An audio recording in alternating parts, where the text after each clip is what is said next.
আসসালামু আলাইকুম রহমতুল্লাহ। HSC 24 batch আপনাদের সাথে যা হচ্ছে এখন, এটা ইনজাস্টিস হচ্ছে আমার মতে। আহ, এখন দেখেন ভাই, যুক্তি সবার পক্ষেই থাকে।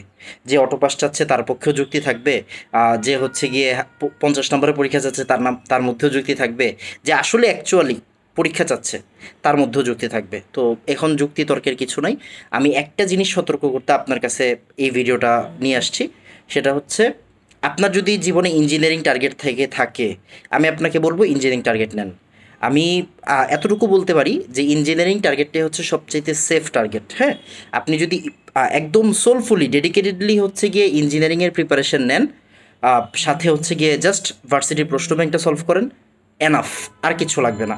এরপরে রিকোয়ারমেন্ট যা হবে ভাই সেটা আপনি দেখবেন। এখন হয়তো অনেক টাইমে দেখা যাবে যে আপনি ডিজার্ভ করতেন, আপনি পরীক্ষা দিতে পারছেন না। আমি জানি এই কষ্টটা অনেক বেশি কষ্ট, বাট অ্যাটলিস্ট আপনার এমন একটা প্রিপারেশন নেওয়া থাকুক, যেই প্রিপারেশন আপনাকে যেখানে আপনি পরীক্ষা দিতে পারবেন ওইখানে আপনি কোপ দিতে পারবেন, এরকম একটা প্রিপারেশন নেওয়া থাকুক আপনার।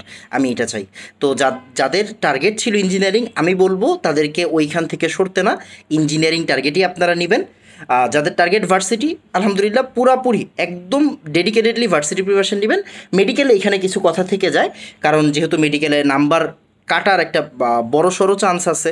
সো আমি বলবো হচ্ছে সেফ হচ্ছে ভার্সিটি প্রিপারেশন নেওয়া। যারা হচ্ছে গিয়ে মেডিকেলের প্রিপারেশন নিতে চান তারা নিতে থাকেন, প্লাস ভার্সিটি প্রিপারেশনটা একটু সিরিয়াসলি নিয়েন। আর যারা ইঞ্জিনিয়ারিংয়ে পরীক্ষা দিতে পারবেন না এই ভয় পাচ্ছেন, ভয় পাবেন না, আপনি ইঞ্জিনিয়ারিং প্রিপারেশন নেন। আপনি শুধু ইঞ্জিনিয়ারিংয়ের প্রিপারেশনই নেন, আর একটা ভার্সিটির প্রশ্ন ব্যাংক সলভ করেন, আর কিছু লাগবে না। এতটুকু আমি আপনাকে বড় ভাই হিসেবে সাজেস্ট করতেছি। বাকিটা হচ্ছে আপনার ইচ্ছা। মানে এখন রিকোয়ারমেন্টের চিন্তা করে সময়টা নষ্ট করেন না, যা হওয়ার হয়েছে। এখন জাস্ট অ্যাডমিশনের দিকে ফোকাস করেন। আমার হচ্ছে গিয়ে আপনার ভার্সিটি অ্যাডমিশন ব্যাচের ক্লাস তো শুরু হয়ে গেছে। ইঞ্জিনিয়ারিং অ্যাডমিশনের ব্যাচ কালকে থেকে শুরু হবে। যাদের কেমিস্ট্রি নিয়ে যদি আপনার টার্গেট থাকে যে আচ্ছা আমি ইঞ্জিনিয়ারিং পড়বো বা ভার্সিটি পড়বো বা মেডিকেলে পড়বো, কেমিস্ট্রিতে কোনো সমস্যা থাকে ওইটা আপনি আমার সাথে বুঝে নেন। কেমিস্ট্রি নিয়ে কোনো গ্যাঞ্জাম থাকলে ওইটা আমি সলভ করতে পারবো। ওইটা নিয়ে আপনার কোনো দিকে মন দিতে হবে না, টেনশনও করতে হবে না। ওই টেনশন আমার, ওই হেডেক আমার, আপনার টেনশন নাই। আপনি জাস্ট হচ্ছে কি একটু পড়াশোনায় ফোকাস করেন, অ্যাডমিশনে ফোকাস করেন। আর যারা আমার অ্যাডমিশন ব্যাচে ভর্তি হবেন ভর্তি হয়ে যান, যারা যেখানে অ্যাডমিশন ব্যাচে ভর্তি হবেন হয়ে যান, পড়ালেখায় স্টার্ট করেন, তাহলেই হবে।